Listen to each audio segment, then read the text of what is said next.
প্রশ্ন তোমার দেওয়া থাকবে এটা হচ্ছে একটা জরিপ লিপি। জরিপ লিপি বুঝো? তো থাকে না বই যেখানে আমরা লিখি যাতে সেই জরিপ লিপিটা, ঠিক আছে? তো এই জরিপ লিপি থেকে তোমাকে কি করতে হবে, এটা সলভ করে নিয়ে আসতে হবে যে এটা আসলে কতটুকু এরিয়াটা। এখানে কি এরিয়া বোঝা যাচ্ছে কোনোভাবে? কোনো মাপ দেওয়া আছে নাকি? যে দাগে দেওয়া আছে কিছু, জাস্ট একটা আমার এখানে মান দেওয়া আছে, এটা কি ভ্যালু দেওয়া আছে। এই ভ্যালু থেকে আমি কি করব, একটা চিত্র আঁকবো। কি আঁকবো? চিত্র আঁকবো। চিত্র আঁকার পর সেটা আমি কি করব, ক্ষেত্রফলের রূপ নিয়ে আসবো, তারপর এটাতে আমি কি করব, সূত্র ফলাবো। ঠিক আছে, বুঝতে পারছি? এখন দেখো এটা আমি কিভাবে সলভ করতে পারি। সলভ করবো হচ্ছে, এটা একটা পয়েন্ট, এই মানে কি একটা স্টেশন পয়েন্ট। তাহলে আমি ধরে নিলাম যে এটা হচ্ছে আমার একটা স্টেশন পয়েন্ট। আচ্ছা, এই পয়েন্ট থেকে আমার উপর দিকে কতটুকু গেছে সে? 10। এখানে গেছে 10, বললাম এটার মান হচ্ছে 10। এখন এর রাইট সাইডে একটা অফসেট গেছে। রাইট সাইডে কি গেছে? একটা অফসেট। তো এই সোজা বরাবর থাকার পরও যদি কোনো দিকে এই পাশে বা এই পাশে মান থাকে এবং সেই মানটা ব্র্যাকেট দিয়ে দেওয়া থাকে, তার মানে সেটা হচ্ছে একটা অফসেট। সেটা একটা কি? অফসেট। আমরা দেখছিলাম না এর আগে যে আমাদের এইভাবে ছিল একটা সোজা লাইন, উপরের দিকে নিচের দিকে কি গেছে? এই অফসেট গেছে। ওই লাইনটা হচ্ছে এই বরাবর, তাহলে অফসেটগুলো কেন এইদিকে দিকে হবে না? আচ্ছা, তাহলে এই অফসেটটা হচ্ছে দিয়ে গেছে কত বলতো? 20। আচ্ছা, এককগুলো কি দেয়া আছে? কত এখানে একক দেয়া আছে কি? আচ্ছা, ভালো করে দেখো, একক দেয়া আছে বলতে ওই যে সকল মাপ মিটার সিকলে। সকল মাপ কোথায়? মিটার সিকলে। তাহলে সবগুলো কিসে আছে বলতো? মিটারে আছে। আচ্ছা, তাহলে তোমার হচ্ছে এটা গেল 20। এখন উপরের দিকে আবার কি গেছে? 30 গেছে না? তাহলে এখান থেকে উপরের দিকে আবার কত গেছে বলতো?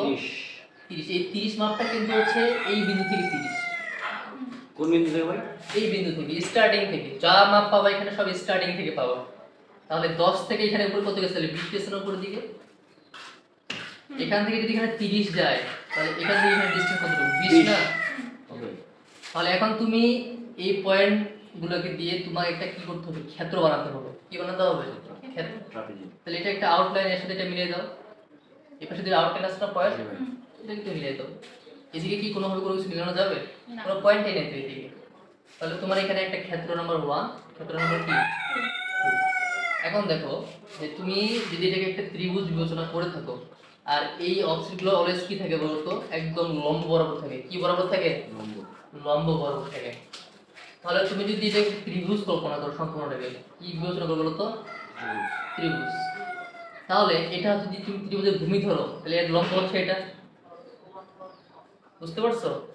যদি তুমি ত্রিভুজ মনে করো এটাকে, তাহলে এই ত্রিভুজটার এটা কি বলতো? ভূমি। এটা কি? ভূমি। আর তাহলে এর উচ্চতা কোনটা? এটা কি? বুঝতে পারছো? জি ভাই। তাহলে তোমার এই ভূমিটা কত বলতো? এটা যদি 0 হয় তাহলে এটা কতটুকু বলো? কেন ওইটাকে লম্ব ধরে এটাকে ভূমি ধরা, মানে ওইটাকে ভূমি ধরা যাবে না, এটাকে লম্ব ধরা যাবে না?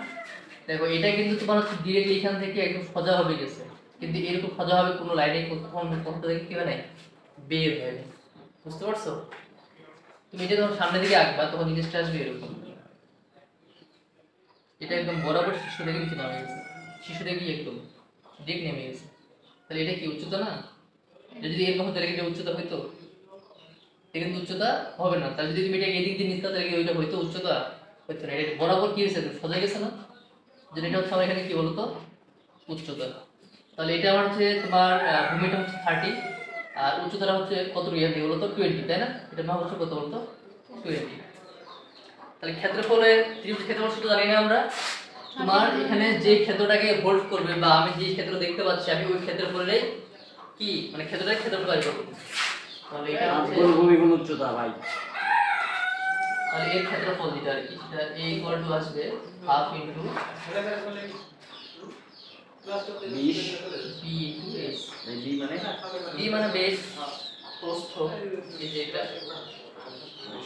ঠিক আছে, মান নামছে আপনি নিয়েছেন। s মানে কি? হাইট।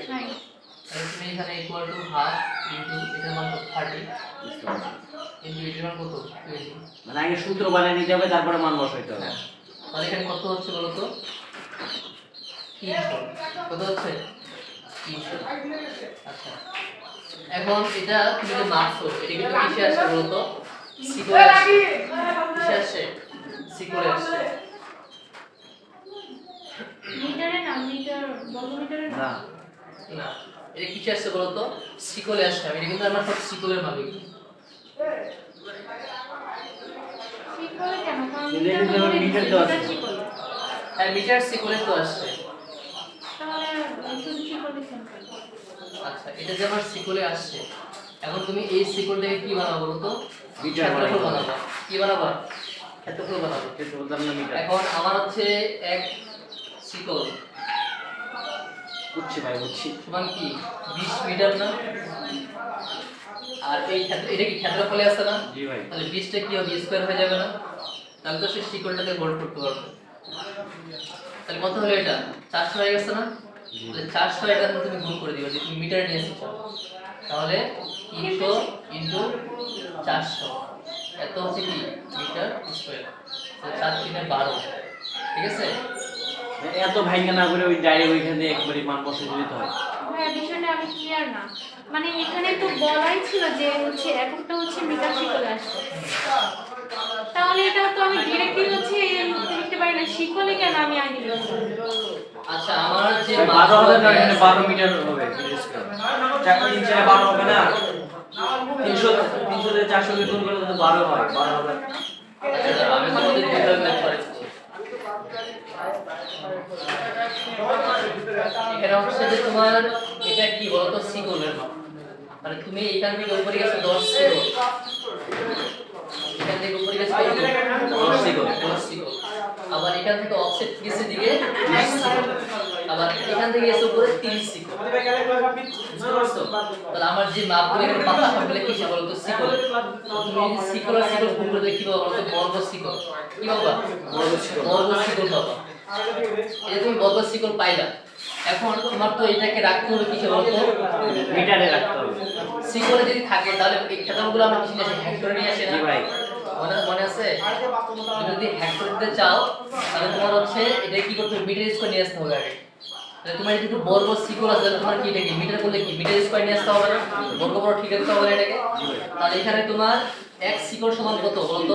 20 মিটার না? 20 মিটার। তাহলে এক সিকল বলেছি তো। এক সিকল সমান হচ্ছে 20 মিটার। তাহলে এখানে যদি বর্গ সিকল তাহলে মিটার কি করতে হবে? বর্গ মিটার করতে হবে না? দেখো যে এক সিকল সমান হচ্ছে 20 মিটার মিটার। তো তোমার এখানে সিকল শুধু না বর্গ সিকল এটা? বর্গ সিকল বর্গ সিকল। তাহলে তুমি যদি এটাকে কি করতে চাও 1 স্কয়ার মানে 1, তাহলে কি হবে? সিকল স্কয়ার হয়ে যাবে না? তাহলে ইকুয়াল টু কত হচ্ছে এখানে? 20 কত হবে? 400 মিটার স্কয়ার হয়ে যায় না? ওই তোমাদের এটা কি ম্যাথে করালাম আমি। তাহলে এই যে এখানে কি সিকল স্কয়ার মানে কি? সিকল বর্গ সিকল না? তাহলে তুমি এই ডাটার সাথে 400 গুণ দিতে পারো না, তাহলে তোমার মিটার স্কয়ার চলে আসবে। তাহলে এইভাবে তোমার আসছে কত বলো তো? এটা আসছে। এখন এখানে হচ্ছে যে আমার 10000 মিটার স্কয়ার সমান হচ্ছে কি 1 হেক্টর। যদি এটাকে 10000 দিয়ে এখন তুমি ভাগ দিয়ে দাও তাহলে কত আসবে বলো তো? এখানে 12 হেক্টর। এটা কি বুঝতে পেতে পারছি? আমরা এইভাবে কেন করলাম জানো? এইভাবে ম্যাথটা করার কারণ হচ্ছে যে আমাদের এর পরবর্তী যে ম্যাথগুলো ওগুলো হচ্ছে তোমার ডাটাগুলো অনেক বড় বড় থাকে। তুমি যখন ওগুলোতে অনেক ডাটা থাকবে তখন তুমি মিটার করে ভেঙে নিতে গেলে তখন তোমার কি হবে না? ম্যাথগুলো করতে অনেক কষ্ট হয়ে যাবে। তখন তোমার সিকল করে তারপর ওটা কি করতে হবে? মিটার স্কয়ার নিয়ে আসতে হবে। বুঝতে পারছি? Okay fine. হ্যাঁ তুলে নাও।